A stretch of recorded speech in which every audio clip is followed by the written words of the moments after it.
Hello good morning बच्चों, मैं विशाल शर्मा आपका फिजिक्स टीचर। आज किस टॉपिक पर वीडियो लेके आया हूँ बेटा? आज का टॉपिक इंपॉर्टेंट है।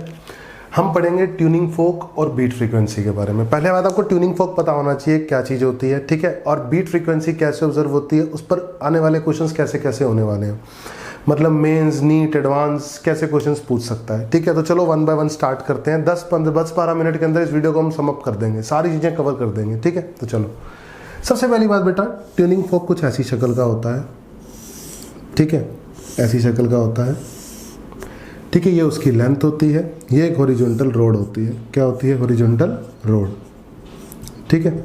हालांकि मैं ट्यूनिंग फोक के फॉर्मूलों के बारे में बात नहीं करूंगा यहाँ पर, ठीक है ना। मेन बात है हम वो डिस्कस करेंगे। ये होते हैं उसके प्रोंग्स। क्या होते हैं? प्रोंग्स, ठीक है। तो क्या करते हैं, हम इसको छेड़ते हैं, ठीक है, क्लिप को हम वाइब्रेट कराते हैं, ठीक है।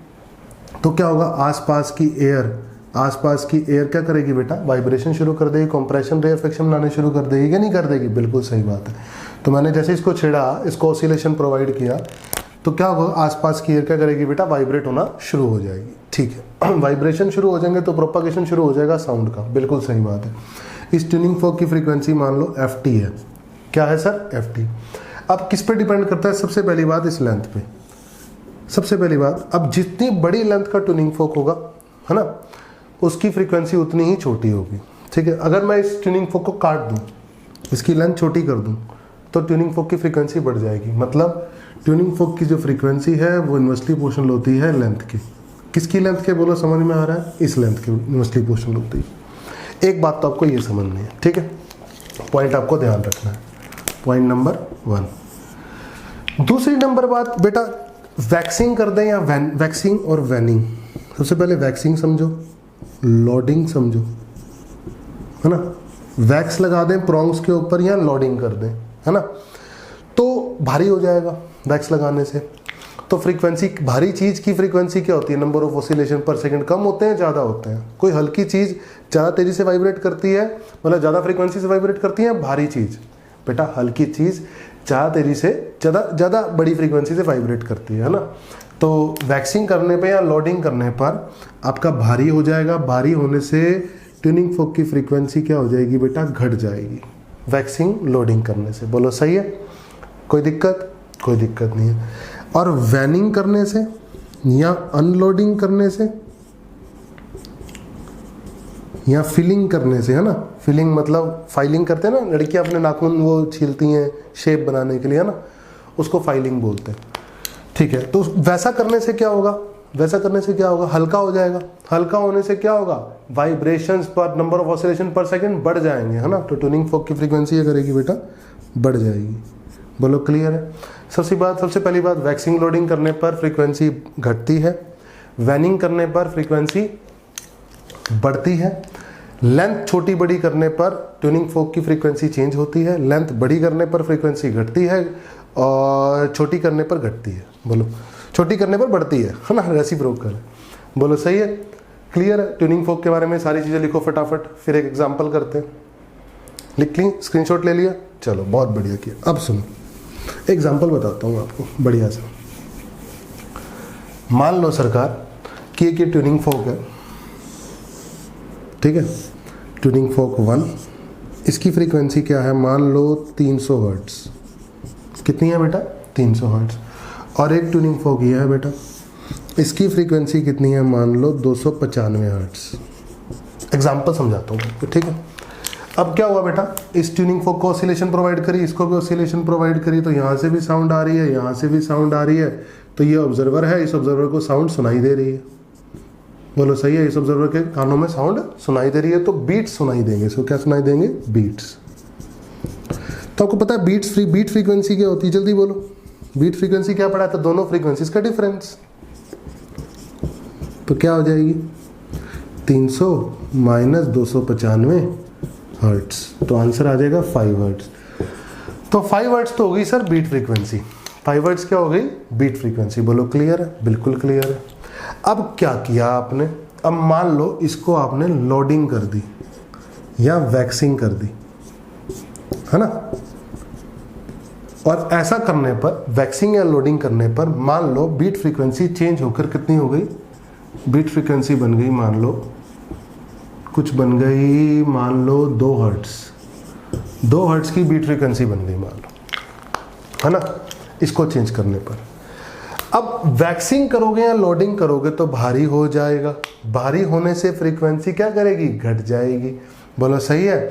अब घट जाएगी 300 हर्ट्ज से घटती घटती घटती घटती, मान लो बीट फ्रीक्वेंसी कितनी करनी है, 2, ये तो 295 है। अरे बोलो सही बात है। तो आपने इसकी फ्रीक्वेंसी कम कर दी, इसकी फ्रीक्वेंसी कम करी आपने, कितनी करी, मान लो एक पॉसिबिलिटी तो 2 हर्ट्ज हो गई, 2 हर्ट्ज हो गई, इसकी क्या है 295। तो एक पॉसिबिलिटी तो ये थी आपके पास कि फ्रीक्वेंसी हो चुकी है 297 हर्ट्ज। बोलो सही बात है। 297 में से 295 गया, बीट फ्रीक्वेंसी कितनी हो गई, 2 हर्ट्ज हो गई। बोलो होगी कि नहीं होगी। हो सकता है लोडिंग वैक्सिंग करते हुए मैंने इतनी फ्रीक्वेंसी कम कर दी हो कि फ्रीक्वेंसी कितनी हो जाए, ये भी तो ऑप्शन है आपके पास। एक ऑप्शन ये है, एक ऑप्शन ये भी है। कम करते करते आपने कितनी कर दी, 293 कर दी, मतलब इससे ही कम कर दी, तब 295 इसकी हो जाएगी, इसकी 293 हो जाएगी, तब भी बीट फ्रीक्वेंसी कितनी आएगी, 2 हर्ट्ज आएगी। तो पॉसिबल केसेस क्या है इसकी फ्रीक्वेंसी के लिए, 297 और 293 हाँ। बोलो क्लियर है। ऐसे ही अगर आप वैनिंग कर देते तब भी चेंज हो जाती। क्या कर देते, वैनिंग करते तो फ्रीक्वेंसी बढ़ती, तो बीट फ्रीक्वेंसी 5 से 7 हो जाती। बोलो सही है। अगर मान लो बीट फ्रीक्वेंसी 5 से 7 हो गई और आपने क्या कर दिया, वैनिंग कर दिया, तो इसकी 295 ही है, ठीक है। अब 7 होने के लिए कितनी हो गई, इसकी 302 हो गई। अरे बोलो क्लियर है कि नहीं है, बोलो क्लियर है, अच्छे से बढ़िया से क्लियर है ना, ठीक है। तो इस तरीके से आपसे क्वेश्चन पूछे जा सकते हैं, ठीक है। अच्छा एक बात और समझो, सोनोमीटर के साथ भी पूछ सकता है वो। सबसे पहले स्क्रीनशॉट लो फिर बताऊंगा। ले लिया स्क्रीनशॉट। अब मैं बताता हूँ आपको सोनोमीटर के साथ कैसे पूछ सकता है ना, सवाल बना सकता है बढ़िया सा, उसके बारे में बात करते हैं, ठीक है। मान लो सर कोई सोनोमीटर है यहाँ पर, ठीक है ना, और ये मान लो फंडामेंटल में काम कर रहा है ना, एक ही लूप बन रहा है समझ लेते हैं, ठीक है।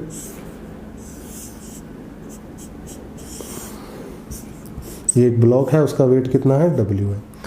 तो ऐसे थ्रेड है, ठीक है ना, ये ट्यूनिंग फोक है बेटा। ट्यूनिंग फोक की फ्रीक्वेंसी कितनी है, FT, ठीक है।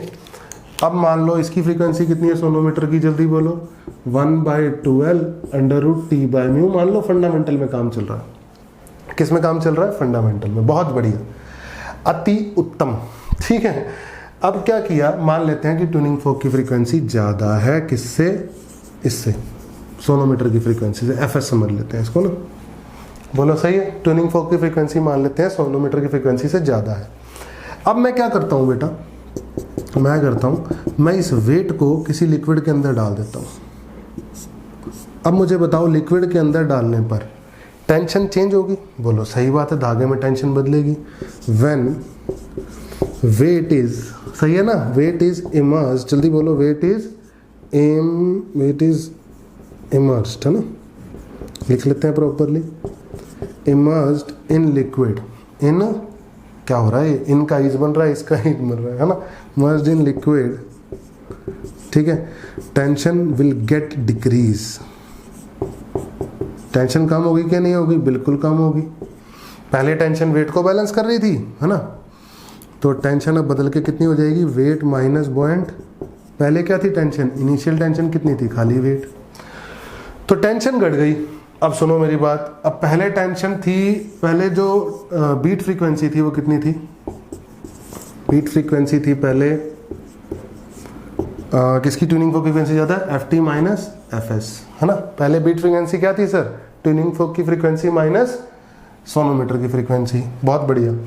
अब टेंशन घट गई इमर्स करने पर, तो सोनोमीटर की फ्रीक्वेंसी क्या कर गई, घट गई। सोनोमीटर की फ्रीक्वेंसी घट गई तो बीट फ्रीक्वेंसी क्या कर गई, बढ़ गई। बोलो सही है, beat frequency will get increase. तो घटी बढ़ी, बोलो कर सकते हो कि नहीं कर सकते हो, गेट इंक्रीज। और कितनी इंक्रीज हो गई वो भी अगर कैलकुलेशन आएगी तो हम कर सकते हैं, है ना। टेंशन नहीं वाली यहाँ डाल देंगे, तो सोनोमीटर की फ्रीक्वेंसी हो जाएगी FS प्राइम। तो बीट फ्रीक्वेंसी इनिशियल कितनी थी, FT माइनस FS, तो बीट फ्रीक्वेंसी फाइनल कितनी हो जाएगी, FT माइनस FS प्राइम। और FS प्राइम कैसे यूज करोगे आप, टेंशन की जगह क्या यूज कर दोगे, T प्राइम। बोलो क्लियर है। तो इस तरीके से आप सोल्व कर सकते हो। बोलो क्लियर है। तो सोनोमीटर के साथ बीट फ्रीक्वेंसी कैसे ऑब्जर्व होती है, क्लियर हुआ। वेट इमर्स करने पर, मतलब वेट में लिक्विड में वेट को इमर्स करने पर, टेंशन बदलने पर सोनोमीटर की फ्रिक्वेंसी पे क्या चेंज आता है और बीट फ्रिक्वेंसी पे क्या चेंज आता है वो भी क्लियर हो चुका है आपको, है ना। तो यहाँ पे मैंने सारा सम अप कर दिया है बेटा। ट्यूनिंग फोक के बारे में बता दिया आपको सबसे पहली बात। दूसरी नंबर बात, मैंने आपको ट्यूनिंग फोक के एक फॉर्मूला बता दिया, ट्यूनिंग फोक की लेंथ और प्रोंग्स की लेंथ के ऊपर फ्रीक्वेंसी ट्यूनिंग फोक की कैसे डिपेंड करती है, वैक्सिंग वैनिंग पे, है ना, कैसे डिपेंड करती है, सारी चीज़ें डिस्कस करी इस वीडियो में। और बोलो सोनोमीटर के साथ हमने डिस्कस किया क्या होता है, ठीक है ना, बीट फ्रीक्वेंसी का और सोनोमीटर की फ्रीक्वेंसी का हल, ठीक है। चलो अब यहाँ पर हमारा 11th का सिलेबस कंप्लीट हो चुका है, हमने सारे टॉपिक कवर कर लिए हैं बेटा साउंड वेव एसएचएम के, ठीक है। तो ये यूनिट आपका ख़त्म है। ये यूनिट की सारी वीडियोस आपको प्रॉपर प्लेलिस्ट में मिल जाएंगी, ठीक है। आप उन प्लेलिस्ट को देख सकते हो और अपने प्रॉपर नोट्स बना सकते हो और यहाँ से चैप्टर को आप तैयार कर सकते हो, ठीक है। जल्द ही हम लोग एनसीईआरटी की सीरीज स्टार्ट करेंगे जिसमें प्रीवियस सारे के सारे एनसीईआरटी के बैक से क्वेश्चन हम डिस्कस करते हुए नजर आएंगे आपको, ठीक है। एक एक क्वेश्चन को हम डिस्कस करेंगे, ठीक है, क्लाइंट को डिस्कस करेंगे, ठीक है। चलो नेक्स्ट वीडियो तक के लिए goodbye, take care, have a nice day.